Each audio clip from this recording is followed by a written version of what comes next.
शब्द विचारे पथ चले, ज्ञान गली दे पाँव, क्या रमता क्या बैठता, क्या ग्रह कांदला छाओ। इस दोहे का भावार्थ है, संत कबीरदास जी कहते हैं, यदि शब्द पर विचार कर लिया, सत्य को समझ लिया और गुरु के बताए सतमार्ग पर चल पड़े, ज्ञान की गली में पांव दे दिया और आगे बढ़ चले, तो फिर वह जीव कहीं भी रहे, घर में, गुफा में या जंगल में या पेड़ों की छांव में, वह सदा ही समभाव से अपने उद्देश्य पर लगा रहता है, वह विचलित नहीं होता है। शब्द क्या है? शब्द है गुरु का बताया मार्ग, जो सत्य का मार्ग है और ईश्वर की ओर ले जाता है। यह मार्ग माया के मार्ग का खंडन करता है। यदि इस पर आगे बढ़ा जाए तो अन्य कोई भी दुविधा उसे विचलित नहीं कर पाती है। इसी पर संत कबीरदास जी ने कहा है, शब्द विचारे पथ चले, ज्ञान गली दे पाँव, क्या रमता क्या बैठता, क्या ग्रह कांदला छाओ।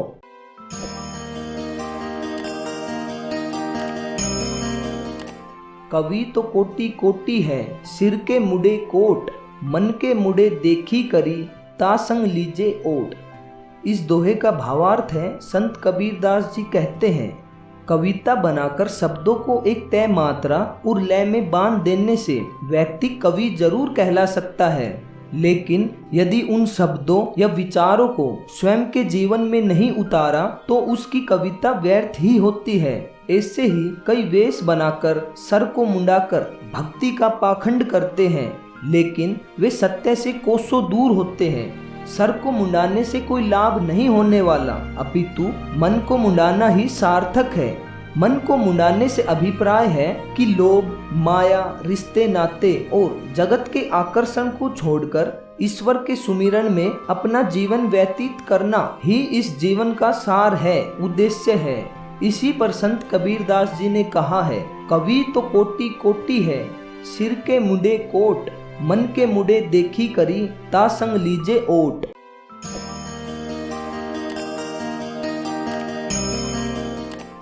बोली ठोली मस्करी, हंसी खेल हराम, मद माया और स्त्री नहीं संत के काम।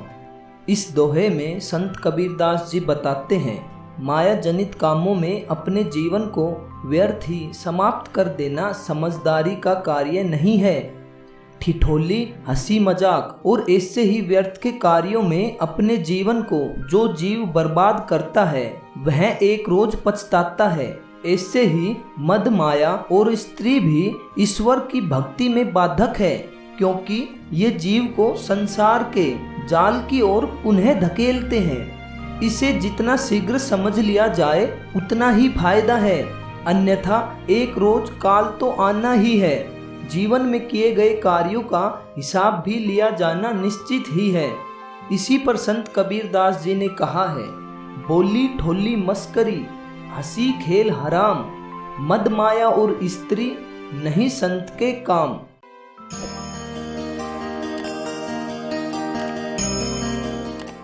भेष देख मत भूलिए, बुझी लीजिए ज्ञान, बिना कसौटी होत नहीं कंचन की पहचान। इस दोहे का भावार्थ है, वर्तमान समय में हम देखते हैं कि लोग सिर्फ दिखावे को ही महत्व देते हैं, कौन कैसा है उसकी परख नहीं करते हैं। मात्र भगवा पहन लेने से, चिमटा तुम्बा हाथ में लेने से कोई संत नहीं बन जाता है। इसके लिए उसके ज्ञान की परीक्षा होनी चाहिए, क्या वह सच्चा साधु है। ढोंग का सहारा लेकर ही रावण माता सीता को हर ले गया था। अतः यह कसौटी हर व्यक्ति को करनी चाहिए कि कौन सच्चा है और किसने झूठा आडंबर रच रखा है। सोने की पहचान भी कसौटी पर ही होती है, अन्यथा पीतल और सोना देखने में एक जैसे लग सकते हैं। वर्तमान संदर्भ में कबीर साहब की इस वाणी को देखें तो ईश्वर के नाम पर पाखंड और मिथ्या आचरण करने वाले बाबा रोज ही पकड़े जाते हैं। ये कैसे इतनी बड़ी संख्या में लोगों को भ्रमित कर देते हैं। कारण है, लोग बगैर परखे एक दूसरे को देखकर अनुसरण करने लग जाते हैं, जिससे ऐसे ढोंगी बाबाओं की दुकानें चल पड़ती हैं। हमें चाहिए कि किसी के आवरण पर नहीं बल्कि उसके गुणों और व्यक्तिगत जीवन का अनुसंधान करके ही उस पर यकीन किया जाना चाहिए।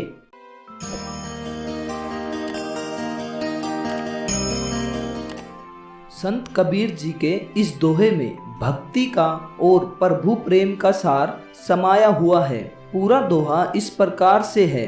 जब मैं था तब हरि नहीं, अब हरि है मैं नाही, प्रेम गली अति सांकरी, जामे दोने समाही। इस दोहे का भावार्थ है, संत कबीर ने अपनी इस वाणी में मनुष्य को समझाया है कि अगर कोई परमात्मा के प्रेम को पाना चाहता है तो उसको अपने अहंकार को छोड़ना होगा। ऐसा नहीं हो सकता कि मनुष्य ईश्वर को प्रेम भी कर ले और अपना अहंकार भी न छोड़े। दोनों में से किसी एक चीज को चुनना ही पड़ेगा, क्योंकि संत कबीर कहते हैं हरि के प्रेम की गली बहुत ही पतली है, जिसमें से केवल एक ही गुजर सकता है, दो नहीं। इसका एक बहुत अच्छा उदाहरण महाभारत के युद्ध से पहले देखने को मिलता है। जब प्रभु श्री कृष्ण के पास अर्जुन और दुर्योधन दोनों गए सहायता प्राप्त करने के लिए, भगवान श्री कृष्ण ने दोनों के आगे चुनाव रखा कि एक तरफ तो वो अकेले होंगे बिना अस्त्र शस्त्र के और दूसरी तरफ उनकी सेना। तब अर्जुन के पास सबसे पहले चुनाव का मौका आया कि वह क्या चुनता है, लेकिन अर्जुन ने श्री कृष्ण को चुना क्योंकि उसको उनसे प्रेम था, जबकि दुर्योधन ने उनकी सेना को चुना। और आप सब जानते हैं कि अंत में विजय अर्जुन की होती है और दुर्योधन को पराजय मिलती है। अर्जुन को विजय इसलिए मिली क्योंकि उसने अपने अहंकार को महत्व नहीं दिया, बल्कि प्रभु पर अपने जीवन को छोड़ा, इसलिए उसे प्रभु श्री कृष्ण का प्रेम प्राप्त हुआ। इसी प्रकार जब हम भी अपनी मैं यानी अहंकार को महत्व नहीं देंगे और भक्ति मार्ग का अनुसरण करेंगे तो हमें भी परमात्मा का प्रेम प्राप्त हो जाएगा।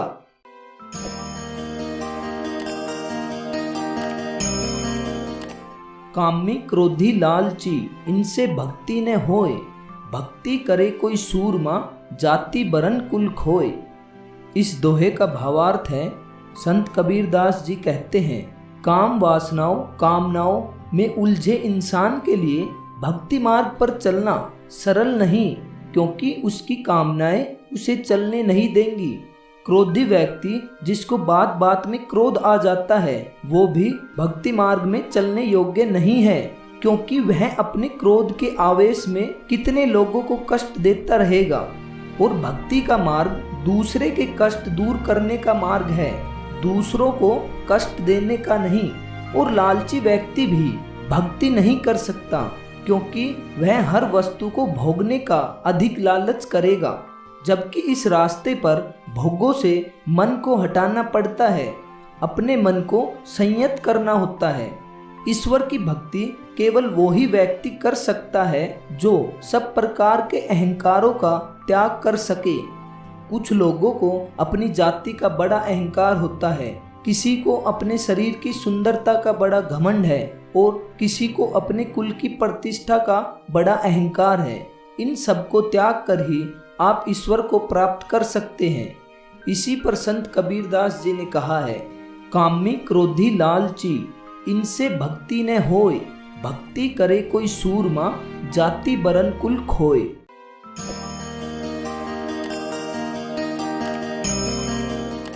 मन मथुरा दिल द्वारिका, काया काशी जानी, 10वां द्वारा देहुरा, तामे ज्योति पिछाणी। इस दोहे का शब्दार्थ है मन मथुरा दिल द्वारिका, मतलब मन मथुरा जो श्री कृष्ण जी का जन्म स्थान है, और हृदय द्वारिका मतलब जहाँ श्री कृष्ण ने राज किया। काया काशी जानी मतलब काया को ही काशी जानो। 10वां द्वारा देहुरा मतलब शरीर का 10वां द्वार ही देवालय है, मंदिर है। तामे ज्योति पिछाणी मतलब उसमें ज्योति को पहचानो। इस दोहे का भावार्थ है, संत कबीरदास जी बताते हैं, मन को मथुरा और हृदय को द्वारिका और इस शरीर को ही काशी जानो। यदि ईश्वर की पहचान करनी है तो तुम उसी की पहचान करो। तुम बाहर जितने भी तीर्थों के लिए जाते हो वे सभी तुमको तुम्हारे ही हृदय में मिलेंगे। भाव है कि अपने चित्त में ही ईश्वर के दर्शन करो, बाहर कहीं पर भटकने की आवश्यकता नहीं है। हमारे हृदय में ही ईश्वर का निवास है। सत्य के आचरण पर चलते हुए हरि के नाम का सुमिरन ही मुक्ति का आधार है। इसी पर संत कबीरदास जी ने कहा है, मन मथुरा दिल द्वारिका, काया काशी जानी, 10वां द्वारा देहुरा, ताम्य ज्योति पिछाणी।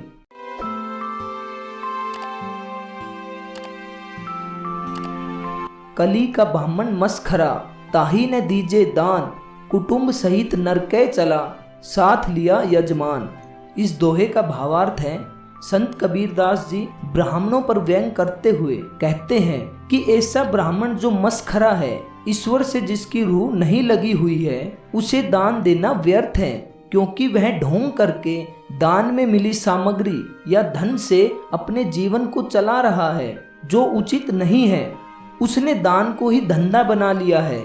कलयुग का ब्राह्मण मस्करे की भांति होता है और वह तत्व ज्ञानी नहीं होता। उसे ना तो ईश्वर की भक्ति से कुछ लेना देना होता है और ना ही किसी को कोई शिक्षा देने से। उसे बस दान बटोरना है और अपना पेट पालना है। अतः कर्म कांड से दूर रहकर ईश्वर की भक्ति में अपना ध्यान लगाना चाहिए। ईश्वर को किसी एजेंट की जरूरत नहीं है। यह भटकाव भी तभी होता है जब व्यक्ति स्वयं भक्ति के प्रति ईमानदार नहीं होता है। जब वह स्वयं ईमानदार हो जाता है तब उसे किसी अन्य व्यक्ति की आवश्यकता नहीं होती। इसी पर संत कबीरदास जी ने कहा है, कली का ब्राह्मण मस्खरा, ताही ने दीजे दान, कुटुंब सहित नरके चला, साथ लिया यजमान।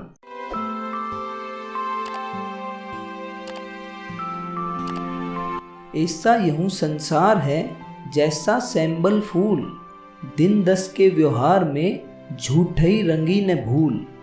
इस दोहे का भावार्थ है, संसार की अनिश्चितता और भ्रम के विषय पर संत कबीर की वाणी है कि यह संसार मिथ्या है, शाश्वत नहीं है। यह तो सेमल के फूल की तरह से है, जो देखने में बहुत ही महत्वपूर्ण और उपयोगी दिखता है, लेकिन इसके अंदर कोई तत्व नहीं है, कोई उपयोगिता नहीं है। अतः कुछ समय के लिए जीवना है, इसलिए संसार को अपना नहीं समझना चाहिए और ईश्वर की भक्ति में अपने जीवन को बिताना चाहिए। सद्मार्ग ही जीवन का आधार है। सेमल के फूल से संसार की तुलना से अभिप्राय है कि यह एक छलावा है। जैसे सेमल का फूल बाहर से सुंदर दिखता है और अंदर उसके निराशा ही होती है, पक्षियों के लिए कुछ भी नहीं होता। इसी पर संत कबीरदास जी ने कहा है, ऐसा यूं संसार है जैसा सैंबल फूल, दिन 10 के व्यवहार में झूठई रंगी न भूल।